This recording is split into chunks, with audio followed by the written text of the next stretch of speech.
Hello नमस्कार साथियों, स्वागत है आप सभी का पशु परिचय भर्ती परीक्षा 2024 पार्ट बी की। आज है अपनी 27वीं क्लास। ठीक है, बहुत ही अच्छी और इम्पोर्टेंट होने वाली है।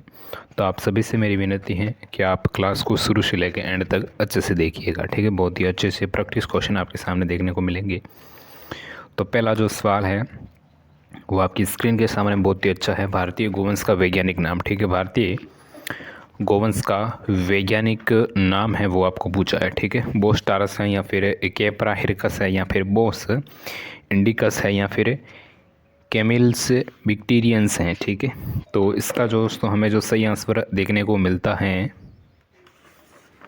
तो वो मिलता है दोस्तों ऑप्शन नंबर सी। ठीक है, 180 का बिल्कुल सी, बोस इंडिकस। ठीक है, ऑप्शन नंबर सी है वो अपना यहाँ पर राइट आंसर हो जाता है। ठीक है, भारतीय गोवंश का वैज्ञानिक नाम क्या है? बोस इंडिकस। ठीक है, नेक्स्ट देखिए दोस्तों, पोलीपेड जानवर का उदाहरण है। ठीक है, पोलीपेड जानवर का उदाहरण है जिसमें गाय है, घोड़ा है, बकरी है या फिर ए व से दोनों। ठीक है, पोलीपेड जानवर का उदाहरण है वो आपको पूछा है। ठीक है, ए व से दोनों। ठीक है, यानी ऑप्शन नंबर डी इसका करेक्ट आंसर हो जाता है, गाय और बकरी। ठीक है, गाय और बकरी, यानी ऑप्शन नंबर जो डी है वो अपना यहाँ पर राइट आंसर हो जाता है। नेक्स्ट देखिए दोस्तों, क्वेश्चन बहुत ही अच्छे और इम्पोर्टेंट मिलने वाले हैं।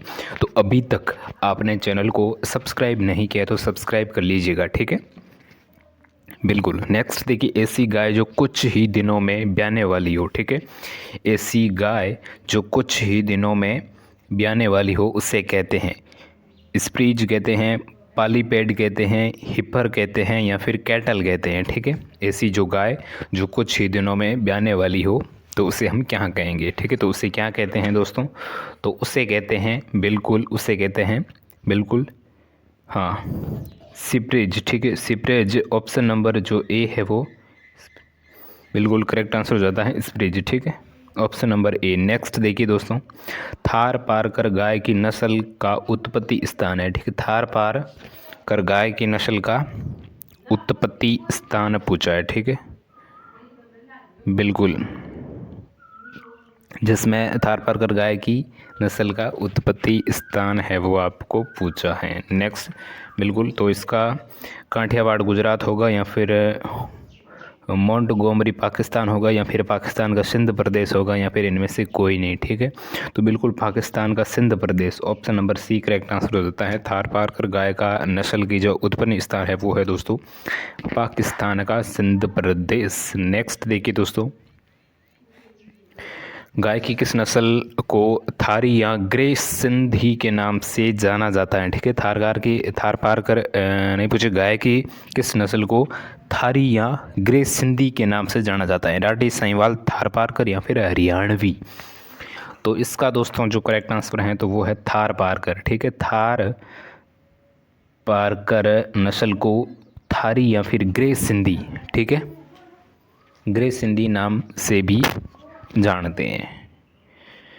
नेक्स्ट देखिए दोस्तों, गाय की किस नस्ल में औसत दूध उत्पादन 1600 से 2200 लीटर प्रति ब्यात होता है? ठीक है, गाय की जो कौन सी नस्ल है जिसका जो दूध उत्पादन है वो औसत दूध उत्पादन 1600 से 2200 लीटर प्रति ब्यात होता है? गिर, साहिवाल, राठी या फिर थार पारकर?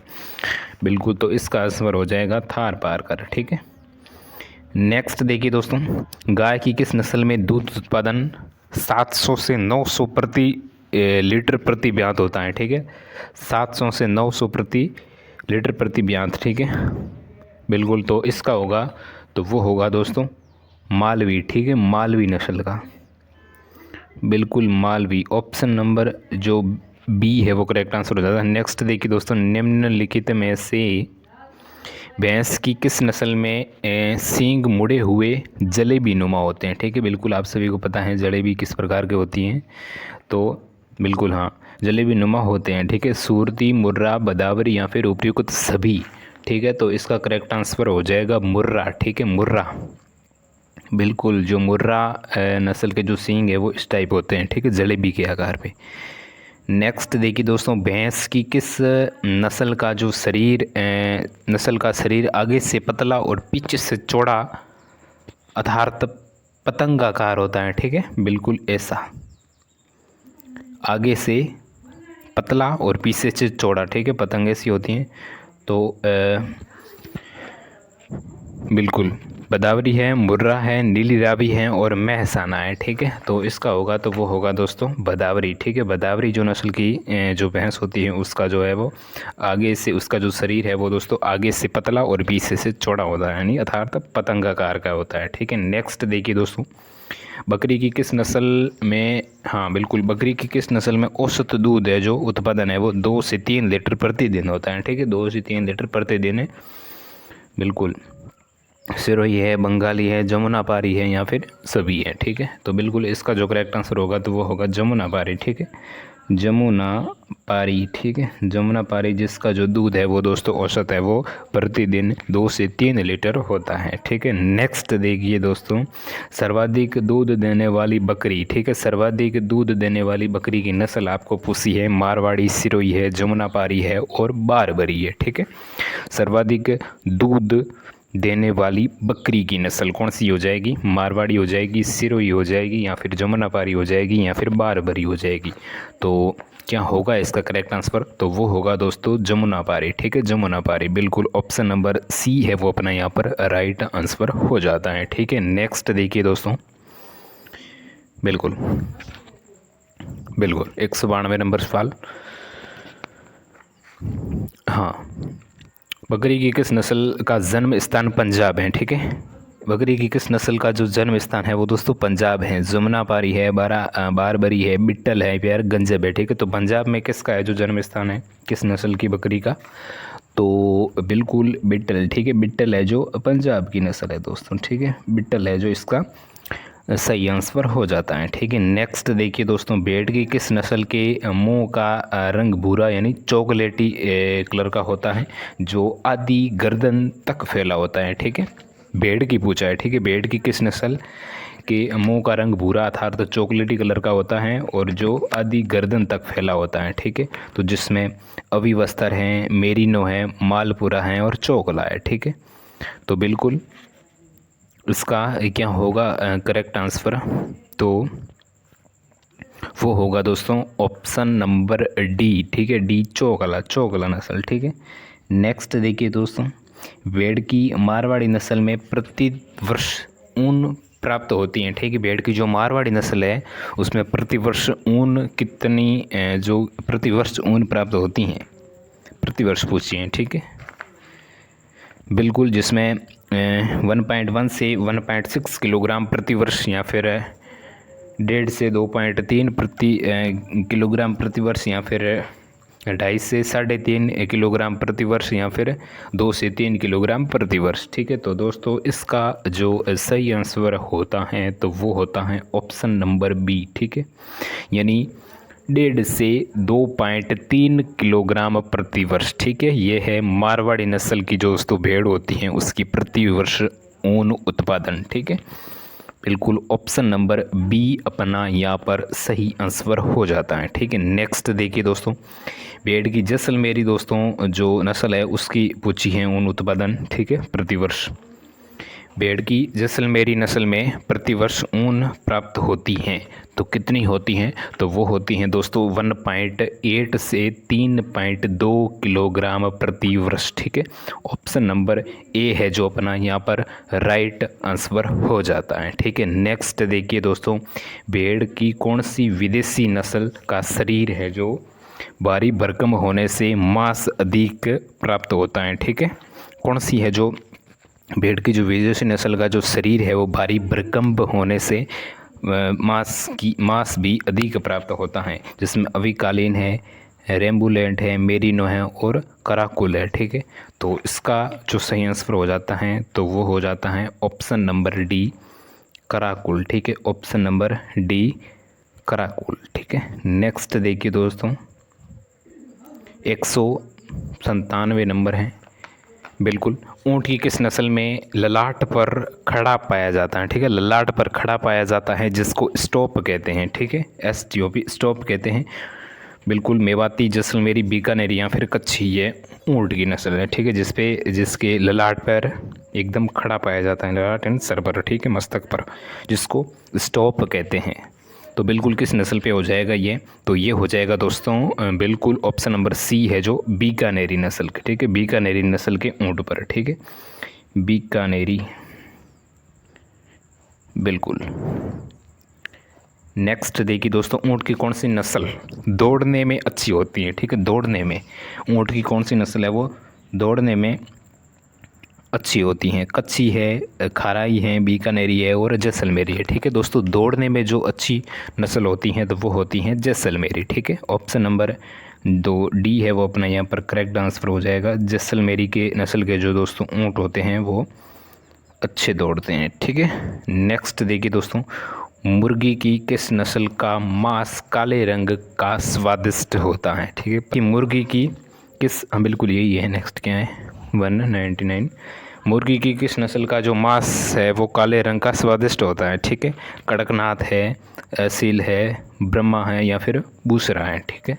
तो इसका जो करेक्ट आंसर हो जाता है तो वो हो जाता है कड़कनाथ, ठीक है। ऑप्शन नंबर ए है वो सही आंसर हो जाता है कड़कनाथ, ठीक है। नेक्स्ट देखिए दोस्तों 200 नंबर सवाल, मुर्गी की किस नस्ल में कलंक की मटर के दाने जितनी छोटी होती हैं, ठीक है, मटर के दाने जितनी छोटी होती है, कलंक की यानी जो पूंछ होती है ना सिर के ऊपर मुर्गी के, ठीक है, जिसमें मिनोरका है, वाइट लेगहॉर्न है, प्लाईमाउथ है, प्लाईमाउथ रॉक है और रेड कार्निस है, ठीक है। बिल्कुल कलंकी है वो मटर के दाने जितनी छोटी होती हैं किस नस्ल में, ठीक है। तो इसका जो करेक्ट आंसर बिल्कुल रेड कार्निस, ठीक है, रेड कार्निस है जो राइट आंसर होता है। नेक्स्ट देखिए दोस्तों, चीक टीथ होते हैं, ठीक है, चिक टीथ होते हैं, जिसमें मोलर, प्री मोलर हैं, इंजाइनर, कैनाइन है, ए वे ब दोनों हैं या फिर उपयुक्त में से कोई नहीं, ठीक है। चिक टीथ होते हैं यानी गाल के दांत, ठीक है, गाल के दांत, बिल्कुल। इसका दोस्तों जो करेक्ट आंसर होता है तो वो होता है option number A, molar and pre molar, ठीक है, ऑप्शन नंबर ए है जो राइट आंसर हो जाता है। नेक्स्ट देखिए दोस्तों, गाय व भैंस में नाड़ी, बिल्कुल गाय व भैंस में नाड़ी दर ज्ञात की जाती हैं, ठीक है, नाड़ी दर है वो ज्ञात की जाती हैं कॉक्सीजियल धमनी के द्वारा या फिर फिमोरल धमनी या फिर मैक्सिलरी धमनी या फिर उपयुक्त में से कोई नहीं, ठीक है। गाय व भैंस में नाड़ी की जो दर है वो ज्ञात की जाती हैं, किससे ज्ञात की जाती हैं नाड़ी की दर? तो वो की जाती हैं दोस्तों बिल्कुल कॉक्सीजियल धमनी के द्वारा, ठीक है, ऑप्शन नंबर ए है जो करेक्ट आंसर हो जाता है। नेक्स्ट देखिए दोस्तों, किस रोग में पशु में प्राकृतिक छिद्र जैसे नाक है, कान है, गुद्दा है और वेजाइना में रक्त है जो स्रावित होता है, ठीक है। एंथ्रैक्स हैं, रिंडरपेस्ट हैं और एफएमडी है और लंगड़ा बुखार है, ठीक है। तो इसका दोस्तों जो करेक्ट आंसर होता है तो वो होता है दोस्तों ऑप्शन नंबर ए, एंथ्रैक्स में, ठीक है, एंथ्रैक्स में जिसमें जो नेचुरल होल होते हैं उसमें से ब्लड निकलता है, ठीक है, बिल्कुल। नेक्स्ट देखिए दोस्तों, एंथ्रैक्स रोग मुख्यतः किस प्रकार का वैक्सीन लगाते हैं, ठीक है। एंथ्रैक्स रोग में मुख्यतः किस प्रकार की वैक्सीन लगती हैं? बिल्कुल 4 वैक्सीन आपके सामने हैं, बहुत ही अच्छा और इम्पोर्टेंट सवाल है, देखते हैं इसको आसानी से। एंथ्रैक्स रोग में मुख्यतः किस प्रकार का वैक्सीन लगाते हैं? जिसमें लासोटा वैक्सीन है और ईस्टर्न स्पोर वैक्सीन है और HVT वैक्सीन है और बिल्कुल और सजियोंट वैक्सीन है, ठीक है, सजियोंट वैक्सीन है। तो इसका बिल्कुल लासोटा है, जो ईस्टर्न स्पोर वैक्सीन है और जो HIVT है ना, HVT ये रानीखेत के लिए, ये रानीखेत की है, ठीक है। और ये जो सजिनोट वैक्सीन है ये थैलेरियोसिस रोग की है, ठीक है। तो एंथ्रैक्स की कौन सी हो जाएगी? एंथ्रैक्स की ऑप्शन नंबर जो बी है वो करेक्ट आंसर हो जाएगा, ईस्टर्न स्पोर वैक्सीन, ठीक है, बिल्कुल एंथ्रैक्स रोग के लिए ईस्टर्न स्पोर वैक्सीन लगती हैं, ठीक है।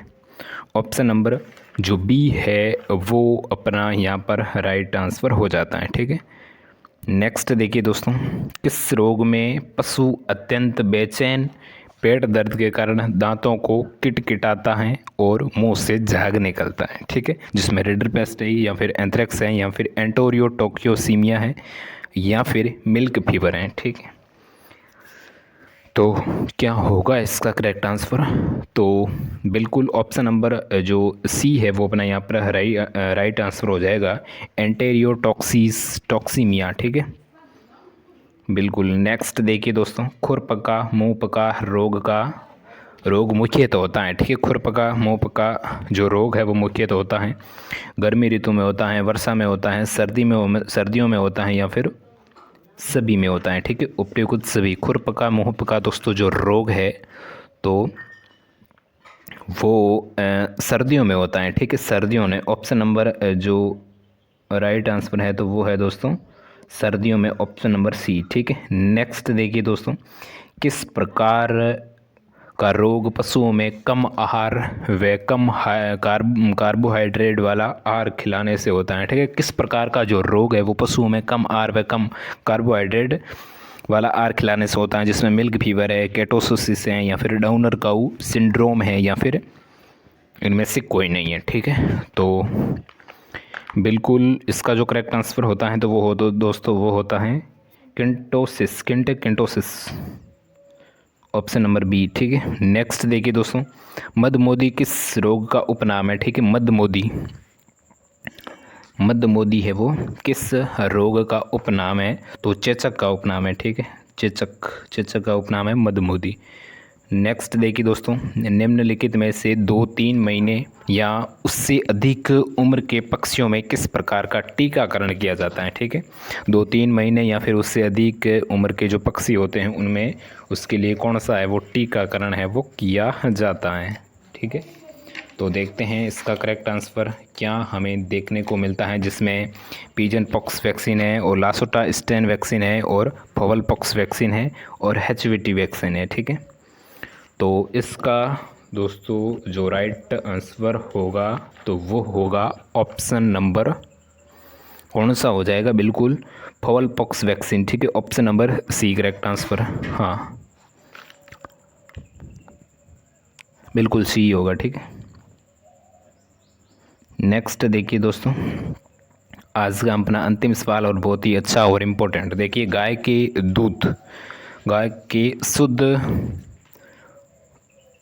शुद्ध दूध का अपेक्षित घनत्व आपको पूछा है। ठीक है, गाय के शुद्ध दूध का अपेक्षित घनत्व कितना होता है, इसका आंसर बताना है आपको, और वो भी बताना है कमेंट बॉक्स में। ठीक है, सबसे पहले कौन है जो सही बताते हैं, देखते हैं। गाय के शुद्ध दूध का अपेक्षित घनत्व होता है, ठीक है, जिसमें 1.020 या फिर 1.028 या फिर 1.036 या फिर 1.038। बिल्कुल इसका जो भी आंसर है जो आपको अच्छा लगता है, मतलब कि ये राइट हो सकता है, तो वो बताइएगा कमेंट में। और ये थी आज की अपनी क्लास, बहुत ही अच्छी और इम्पोर्टेंट। अगर आपको अच्छी लगी है तो क्लास को लाइक, और अभी तक आपने चैनल को सब्सक्राइब नहीं किया है तो कर लो गाइस सब्सक्राइब, क्योंकि क्लास हम रेगुलर अपलोड करते हैं और बहुत ही अच्छी और इम्पोर्टेंट है कि क्वेश्चन बहुत ही अच्छे रहते हैं। कर लो सब्सक्राइब, हम मिलते हैं इसकी नेक्स्ट क्लास में।